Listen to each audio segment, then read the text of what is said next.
Hello everyone, welcome to English academy. English academy की इस video में आज हम ग्रामर का जो बेसिक पार्ट ऑफ स्पीच है, जिसमें हमने प्रोनाउन को तो कवर कर लिया था। आज की इस वीडियो में हम प्रोनाउंस के बारे में पढ़ेंगे। प्रोनाउंस क्या होता है, जितने भी कॉम्पिटिटिव्स के एग्जाम में सभी के अंदर जो है एरर्स वगैरह पूछे जाते हैं नाउन से, प्रोनाउन से, एडवर्ब, एडजेक्टिव से।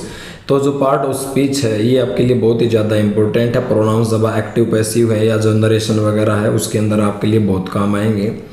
तो प्रोनाउंस के लिए सबसे पहले तो एक वर्ड देख लेते हैं। जैसे कि मैंने लिखा Hari Singh is absent because Hari is इल।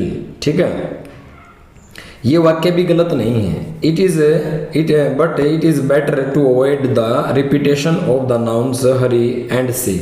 यहाँ जैसे मैंने यहाँ भी हरी लिखा और यहाँ भी हरी लिखा, तो जैसे बार बार नाउन का जब हम प्रयोग करते हैं ना, तो वाक्य की जो ब्यूटिफिकेशन है, जो एक राइम है, वो थोड़ी सी जो है ना एब्सर्ड टाइप की लगती है। इसलिए हम है ना नाउन की जगह क्या करते हैं, प्रोनाउन का यूज करते हैं। तो प्रोनाउंस की जो डेफिनेशन होती है, pronoun is a word which is used in place of a noun या इंस्टेड ऑफ ए नाउन, उसे प्रोनाउन कहा जाता है। तो रिपीटेशंस को अवॉइड करने के लिए, बार बार नाउन की आवृत्ति से हमें बचने के लिए हम जो है प्रोनाउन का यूज करते हैं। तो इसी वाक्य को हम ऐसे बोल सकते हैं, Hari is absent because he is ill. यानी बार बार हरी की रिपीटेशन से बचने के लिए हमने हरी की जगह प्रोनाउन ही का यूज किया। तो इसकी डेफिनेशन क्या होगी, a word that is thus used instead of a noun is called pronounce.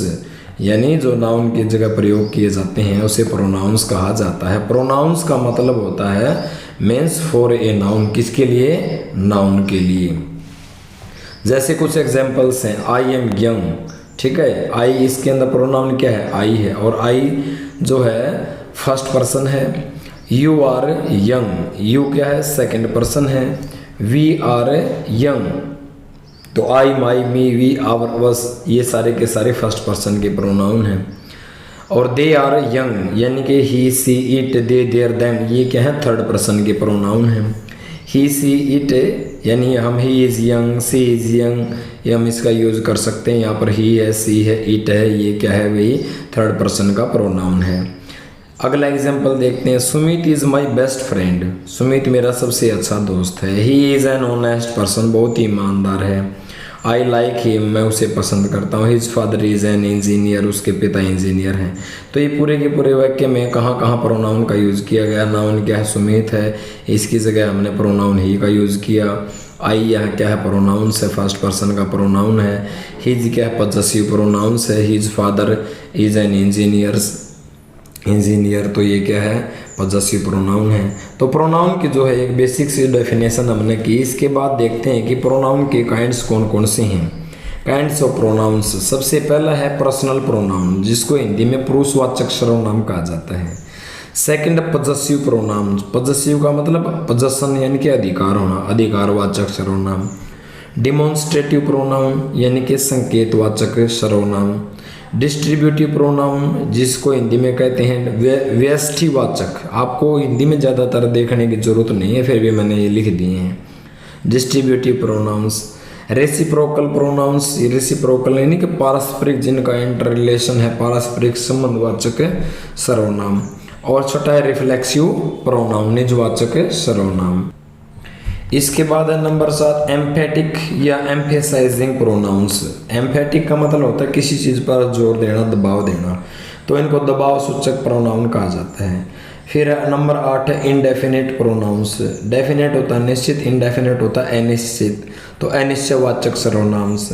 फिर है रिफ्लेक्सिव प्रोनाउन, ठीक है, रिलेटिव प्रोनाउन यानी कि संबंधवाचक सर्वनाम। और 10वां है इंटेरोगेटिव प्रोनाउन, प्रश्नवाचक सर्वनाम। और 11वां है एक्सक्लेमेटरी प्रोनाउन, विस्मयादिबोधक सर्वनाम। तो प्रोनाउंस के टोटल 11 टाइप हैं। आपको इनके बारे में बेसिक नॉलेज होनी चाहिए कौन कौन से। अब एक एक करके है ना इनको कवर करते हैं, पर्सनल को, इंटेरोगेटिव को, एम्फेटिक को, इंडेफिनेट को, रिलेटिव्स को, इनको एक एक करके अब हम कवर करेंगे। तो सबसे पहला नंबर है पर्सनल प्रोनाउन, पुरुषवाचक सर्वनाम।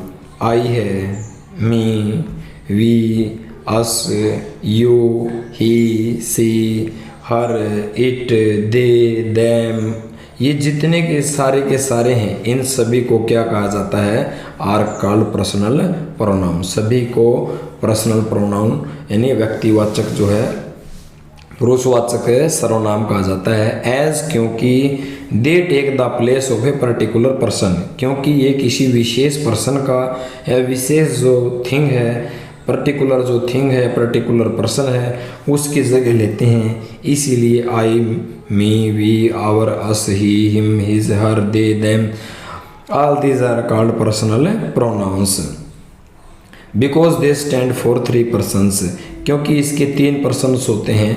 3 पर्सन कौन कौन से हैं? फर्स्ट पर्सनल प्रोनाउन के पहला है द पर्सन स्पीकिंग, यानी कि जो व्यक्ति स्पीक कर रहा है, जो व्यक्ति बोल रहा है। द पर्सन स्पोकन टू, जिसको वो बोल रहा है। पहले तो जो क्या है? स्पीक कर रहा है। अच्छा, किसको बोल रहा है? वो होता है द पर्सन स्पोकन टू। और तीसरा है द पर्सन स्पोकन ऑफ, जिसके बारे में बोल रहा है। ये 3 जो हैं इसके पर्सन्स होते हैं पर्सनल प्रोनाउंस के। एक एक करके अभी इनको भी देखते हैं। The pronoun I and we, तो जो प्रोनाउन है आई और we, which denote the person और पर्सन स्पीकिंग, जो पर्सन स्पीक कर रहा है उसके बारे में बताते हैं, are called to be personal pronoun of the first person. I और वी को क्या कहा जाता है? पर्सनल प्रोनाउन का फर्स्ट पर्सन कहा जाता है, क्योंकि ये पर्सन या जो पर्सन स्पीकिंग है उसके बारे में डिनोट करते हैं। दूसरा देखते हैं person spoken of, the pronoun you which denote, तो डिनोट यानी बताना, पॉइंट आउट करना। तो प्रोनाउन जो यू है ये डिनोट करता है पर्सन को या पर्सन स्पोकन टू, जिसको बोला जाए। Is said to be personal pronoun of the second person, इसको क्या कहा जाता है? पर्सनल प्रोनाउन का सेकेंड पर्सन कहा जाता है, जिसके जो क्या है, जिस पर्सन को स्पोकन किया जाए उसको डिनोट करता है। और बारी आती है अब तीसरे की, जिसके बारे में स्पोकन ऑफ किया जाए। You is used both in the singular and plural, यहाँ पर देख लेते हैं कि यू का जो यूज़ है सिंगुलर के रूप में भी किया जाता है और प्लूरल के रूप में भी किया जाता है। The pronoun he, she and they, he है, सी है, दे है, विच डिनोट, जो डिनोट करते हैं द पर्सन और पर्सन स्पोकन ऑफ, जिसके बारे में बात की जाए। Is said to be the personal pronoun of the third person, इसको पर्सनल प्रोनाउन का थर्ड पर्सन कहा जाता है। किस किस को? ही को, सी को, दे को, इट को। इट, ऑल्दो, इट, ये जो इट है थर्ड पर्सन के अंदर है, ऑल्दो यद्यपि, denotes the thing spoken of, ये चीज़ों के बारे में बात करता है, इसलिए is also called personal pronoun of the third person, इसलिए इट को भी थर्ड पर्सन का जो पर्सनल प्रोनाउन का थर्ड पर्सन कहा जाता है। अब इनकी जो है, जो हमारा पर्सनल जो प्रोनाउन है इसकी टेबल को देख लेते हैं। सबसे पहले forms of the personal pronouns को कैसे बनाया जाता है, ठीक है। यहाँ पर मैंने ये लिखे हुए हैं। सबसे पहले यहाँ पर नंबर है, ठीक है। ये नॉमिनेटिव केस है, जिसको जो है सब्जेक्टिव केस भी कहा जाता है। ये जो है ऑब्जेक्टिव केस है, जिसको एक्जिटिव केस भी कहा जाता है। और तीसरा है पजेसिव केस। पजेसिव केस के अंदर भी पजेसिव एडजेक्टिव होता है और पजेसिव प्रोनाउन होता है। तो आई, मी, माई और माइन ये फर्स्ट पर्सन के प्रोनाउन हैं। आई, मी, माई और mine, we, us, our, ours. अब एक एक करके देखते हैं। ये जो आई है ये क्या है? सिंगुलर है। मी, माई और माइन ये सिंगुलर होते हैं। वी, अस, आवर, आवर्स ये प्लूरल होते हैं। और आई और वी का प्रयोग हमेशा सब्जेक्टिव या नॉमिनेटिव केस में किया जाता है। मी और अस का यूज़ हमेशा ऑब्जेक्टिव केस में, और ऑब्जेक्टिव केस को एक्जिटिव केस भी कहा जाता है, इसके रूप में किया जाता है। और तीसरा है जो है माई और आवर, माइन और आवर्स, इसको पजेसिव केस कहा जाता है। इसके अंदर भी पार्ट हैं। माई और आवर पजेसिव एडजेक्टिव कहलाते हैं। माइन और आवर्स पजेसिव प्रोनाउन कहलाते हैं। ये आगे भी आप देखोगे। अब आता है second person. You, you, your, yours. ठीक है। अब ये जो यू है इसका प्रयोग हमेशा नॉमिनेटिव केस में किया जाता है और यू का प्रयोग ऑब्जेक्टिव केस में भी किया जाता है और यूअर और यूअर्स पॉजेसिव केस में किए जाते हैं। यूअर का प्रयोग पॉजेसिव एडजेक्टिव और यूअर्स होता है पॉजेसिव प्रोनाउंस। और यू सिंगुलर भी है प्लूरल भी है, ये ऑलरेडी मैं आपको बता चुका हूँ। You you your you same का सेम है, ये प्लूरल के रूप में यूज किया जाता है। ठीक है, अब एग्जाम्पल देखते हैं। यू आर लेबोरियस, ठीक है। यहाँ पर जो यू है आप बहुत ही मेहनती हो। लेबोरियस का मतलब होता है मेहनती, हार्ड वर्किंग, यानी कि डिलीजेंट पर्सन, जो बहुत ज़्यादा मेहनती है। अब यहाँ जो यू है इस यू का प्रयोग नॉमिनेटिव केस में हुआ है, यानी कि सब्जेक्टिव केस में हुआ है। आई हेट यू, अब यहाँ पर यू का प्रयोग जो है, यहाँ आई सब्जेक्ट है, हेट वर्ब है और आई हेट हुम, वट और हुम का आंसर हमेशा ऑब्जेक्ट होता है। तो आई हेट हुम तो आंसर मिला यू, तो यू यहाँ ऑब्जेक्टिव केस है। तो you may understand that you is used both subjective case and objective case है। दिस बुक इज योर्स, ये किताब क्या है आपकी है। अब ये जो योर्स है ये पॉजेसिव केस है। अच्छा, पॉजेसिव केस में भी कौन सा है, क्या पॉजेसिव एडजेक्टिव है या पॉजेसिव प्रोनाउन है, तो योर्स क्या है, पॉजेसिव प्रोनाउन है।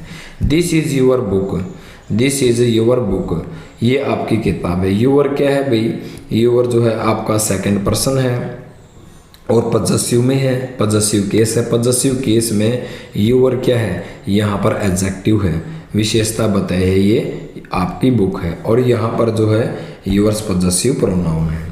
You are a good boy, यहाँ पर यू क्या है, एज ए नॉमिनेटिव या फिर सब्जेक्टिव केस में है।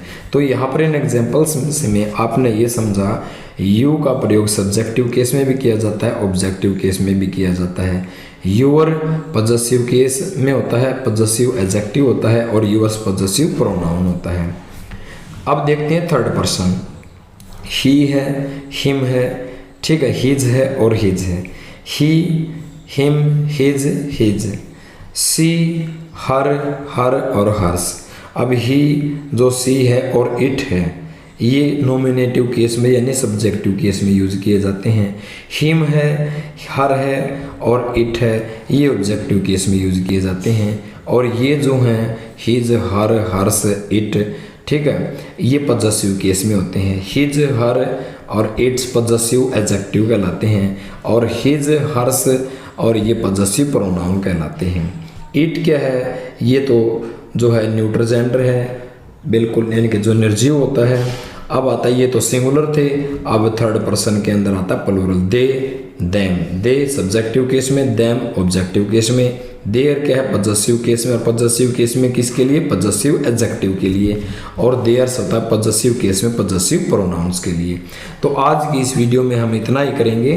तो हमने आज की वीडियो में प्रोनाउन को पढ़ा, प्रोनाउंस के टाइप्स को पढ़ा और प्रोनाउन का टाइप्स जो पर्सनल प्रोनाउंस है और पर्सनल प्रोनाउंस के जो 3 पर्सन्स हैं, first person, second person, third person. First person जिसके बाद जो पर्सन स्पीकिंग जो स्पीक कर रहा है, सेकंड पर्सन जो स्पोकन टू, थर्ड पर्सन जो स्पोकन ऑफ। और फिर हमने इसका जो एक चार्ट है इसको भी अच्छी तरह हमने क्या किया, स्टडी किया। उम्मीद करता हूँ कि आपको पसंद आएगा। नेक्स्ट वीडियो में हम पार्ट 2 करेंगे। Thank you, have a nice day. मिलते हैं नेक्स्ट वीडियो में।